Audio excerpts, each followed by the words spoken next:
Depende po yan sa items na ito yung mga pangmalakasan nila Yan lamang po ang nakayanan ng inyong lingkod.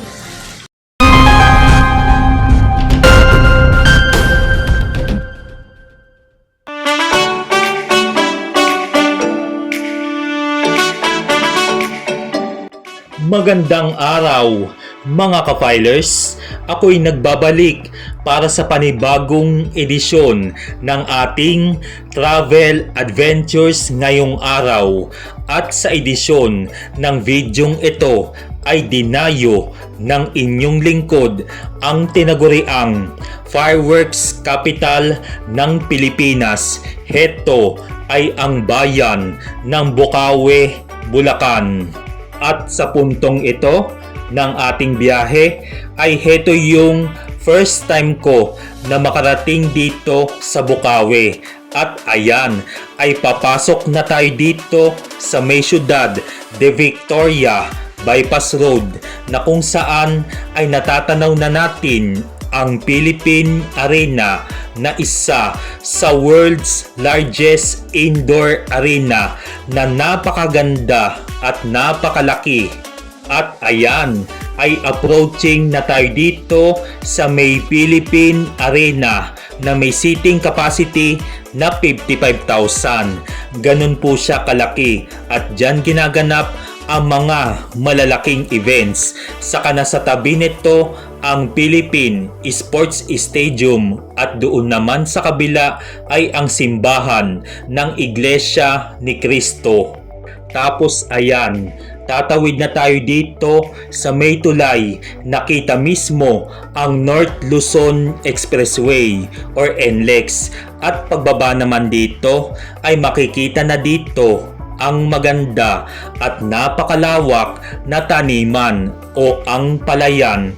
Tapos madadaanan itong Bocaue Municipal Hall. At pagkatapos nito ay bababa na tayo sa may crossing ng Bocaue. Ayan po mga ka-filers, nandito na tayo sa may Bocaue crossing na malapit sa may Bocaue flyover. At dito sa may kanan ko ang papunta sa bilihan ng mga paputok at pailaw. Pero bago muna yan ay maghahanap muna ako ng makakainan dito dahil inabot na tayo ng tanghaling tapat, saka gutom na rin ako. Ayan, meron na pala dito na makakainan. Dito muna tayo pupunta sa Caps Restaurant at o-order muna ako para sa ating tanghalian. Heto na po ang order ko na top silog at ang sarap naman nito. Kaya tara, kain muna tayo. Ayan, ay nabusog na ako at sa puntong ito ay nagdesisyon nako na maglakad na lang dito sa may Barangay Turo sa kahabaan pa rin ng Governor Halili Avenue. Ayan, ay dito pa lang ay may tindahan na ni Unistar Fireworks na authorized distributor ng Dragon Fireworks. Pero hindi na tayo makakatigil dyan dahil medyo mahaba pa ang ating lalakarin. At habang naglalakad ako ay medyo matubig ang ibang bahagi ng kalsada dito na mukhang barado pa ang kanilang kanal sa ngayon na marami pang tambak na kalat sa gilid na aayusin pa dito. Naisipan ko na lamang na maglakad-lakad muna para kahit papaano ma-exercise ang ating katawan o papawis man lang. Susubukan ko pa nga sana na magmotor papunta dito, kaso nag-alangan ako dahil baka maligaw-ligaw pa bago makarating dito. Kaya nagdesisyon na lang ako na magbiyahe muna para alamin ang pagpunta dito sa Bocaue. Sa bawat paglalakad ko, ayan, may mga ilang tindahan na dito ng mga paputok at pailaw kagaya nitong BJ the Firecrackers saka itong Global Fireworks na bukas na. Pero ang ibang mga tindahan dito ay sarado pa sa puntong ito na magbubukas na rin yan dahil ilang araw na lamang ay malapit na ang pagdiriwang ng Pasko at pagsalubong natin sa bagong taon. Approaching na tayo dito sa El Bulaqueños Chicharon and Butcheron na bilihan ng mga malulutong na chicharon na katapat lamang ng CPM Fireworks na isa sa mga bilihan ng paputok dito na mura din ang presyo dyan, sabi nila. Pero hindi na tayo makakapagtanong dahil mag-iikot pa ulit tayo. Mula CPM ay madadaanan natin itong SRC Fireworks na isa sa pinakamalaking tindahan dito na katabi lamang itong SEG Sabel Fireworks. At dito sa bahaging ito ay marami na ring mga tindahan ng paputok at pailaw. Saka yan na pala ang kay Nanay LV Navarro Fireworks na nasa tapat nito ang kay Madam Rosalie Navarro at kay Nian Fireworks. Nasa wakas ay nakarating na ako sa isa sa mga sikat na bilihan dito ng mga paputok at pailaw. Dito na ako bibili sa Pamilya Navarro ng aking stash. Ayan po, nandito na ako sa tindahan ni Madam Rosalie Navarro Fireworks na isa sa dinarayo ng ating mga kababayan upang mamili ng mga paputok at pailaw na gagamitin natin sa kahit anumang okasyon. Kung hindi nyo po lamang na itatanong, bukod sa travel enthusiast o mahilig ako sa galaan, ay isa rin po ako na pyro enthusiast na sumusuporta sa ganitong content. Ang nasa tapat muli nito ay itong kay Nanay LV Navarro Fireworks na nanay ni Madam Rosalie at ni Madam Josie Navarro na kung saan ay maganda ang kalidad at affordable ang kanilang presyo. Heto na po ang nabili ko kay Madam Rosalie, isang star fountain ni Yanko Fireworks, isang 3 minutes triangle fountain, isang Eros 16 shots ni LF Blue, isang Sky Night 16 shots at isang Color Waves 25 shots na parehong galing kay GLK Fireworks. Bale 3 small fireworks po yan. Yung 2 piraso na Party Time 25 shots ni GLK ay doon ko na yan nabili kay Nanay LV Navarro kasi out of stock na dito kay Madam Rosalie. Ang daming bagong labas ngayon ni GLK Fireworks na gusto ko nang mabili ngayong araw.